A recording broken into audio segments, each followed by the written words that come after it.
عشق کے جنوں کے آنے والے ایپیسوڈ میں آپ دیکھنے والے ہیں کہ راہم وفا کو ملنے کے لیے جیل میں بلاتا ہے تو کافی حیران ہوتا ہے کہ وفا صرف اور صرف اسی کا نام لیے جا رہی ہے۔ وہ اسی لیے سوچتا ہے کہ وفا سے دو ٹوک بات کی جائے، کیونکہ اور کسی کو تو اس پر یقین ہی نہیں، صرف وفا ہی جانتی ہے کہ اس کے ساتھ کیا ہوا تھا۔ اس لیے وہ وفا کو جب ملنے کے لیے بلاتا ہے تو اس سے پوچھتا ہے کہ آپ میرا نام کیوں لیے جا رہی ہیں، جو اس حادثے کا ذمہ دار ہے اس کا نام کیوں نہیں لے رہی۔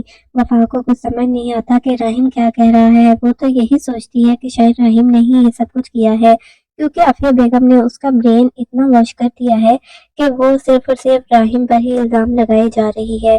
اس کو کچھ بھی یاد نہیں ہے، وہ صرف یہی سمجھ رہی ہے کہ شاید راہم نے ہی اس پر قاتلانہ حملہ کروایا تھا۔ وہ سب کچھ بھول چکی ہے، کیونکہ یہ بھی سب کچھ عافیہ بیگم کی وجہ سے ہی ہوا ہے۔ عافیہ بیگم نے ڈاکٹر کو بڑی رقم دی تھی کہ وہ کچھ ایسا ٹریٹمنٹ کرے کہ وفا کی یادداشت جو ہے وہ واپس ہی نہ آئے اور اس کا دماغ جو ہے بالکل ہی خراب ہو جائے، اور ڈاکٹر نے ایسا ہی کیا۔ باقی وفا کو کچھ بھی یاد نہیں، وہ اپنے حادثے کا ذمہ دار جو ہے راہم کو ٹھہرا رہی ہے۔ راہم کے برداشت کی حد ختم ہو جائے گی، وہ سمجھے گا کہ شاید وفا کو عافیہ بیگم نے بہت زیادہ پیسے دیے ہیں، اسی لیے وہ اس کا نام لے رہی ہے۔ وہ وفا کو خوب بولے گا اور کہے گا کہ میں تمہارے خلاف سارے ثبوت اکٹھے کروں گا اور میں تمہیں اب نہیں چھوڑوں گا، تم جو زیادتی میرے ساتھ کر رہی ہو نا، میں تمہیں چھوڑوں گا نہیں۔ جبکہ وفا کافی حیران پریشان ہو جاتی ہے کہ یہ ایسا کیوں کہہ رہا ہے، کیونکہ وہ تو یہی سمجھتی رہی ہے کہ شاید علی نواز کا بیٹا راہم ہی ہے جو اس چیز کا قصوروار ہے۔ اس کو یاد ہی نہیں کہ شہروز نے اس کو مارنے کی کوشش کی تھی۔ اوپر سے عافیہ بیگم نے بھی وفا کو یہی کہا تھا کہ راہم نے ہی تمہیں مارنے کی کوشش کی ہے، اور وہ واقعی ہی عافیہ بیگم کی بات پر یقین کر چکی ہے۔ لیکن بہت جلد وفا کو یاد آ جائے گا کہ راہم کا تو اس میں کوئی بھی ہاتھ نہیں تھا۔ راہم وفا کے ساتھ کافی بحث کرتا ہے، لیکن وہ حیران ہوتا ہے کہ وہ کسی طور بھی ماننے کے لیے تیار نہیں ہے، اور وہ وفا کو بھی انہی لوگوں کی کیٹیگری میں شامل کر دیتا ہے جو کہ پیسے کی وجہ سے اپنا منہ بند کر لیتے ہیں۔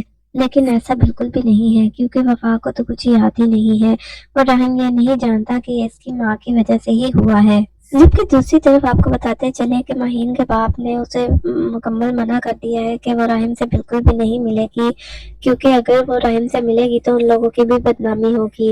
لیکن مہین اپنے باپ کی بات نہیں سن رہی، وہ چاہتی ہے کہ وہ راہم کی ہیلپ کرے، کیونکہ وہ اس سے محبت کرتی تھی اور وہ راہم کو اس حال میں نہیں دیکھ سکتی۔ جہاں پر ہر کسی نے راہم کا ساتھ چھوڑ دیا ہے، وہاں پر مہین یہی سوچ رہی ہے کہ وہ راہم کی مدد کرے گی۔ ہو سکتا ہے اس کی مدد کر کے اسے اپنی غلطی کا احساس ہو جائے اور اس کے دل میں ایک بار پھر سے میرے لیے محبت جاگ جائے۔ لیکن راہم اب کبھی بھی مہین سے شادی نہیں کرے گا، کیونکہ وہ جانتا ہے کہ وہ تو برباد ہو چکا ہے۔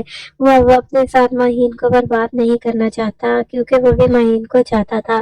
اس وجہ سے وہ مہین کو کہتا ہے کہ مجھ سے دور ہو جاؤ اور اپنی نئی زندگی کا آغاز کرو۔ جبکہ دوسری طرف عافیہ بیگم اپنے پیسے اور اثر و رسوخ کی وجہ سے ہر کسی کو خریدے جا رہی ہے۔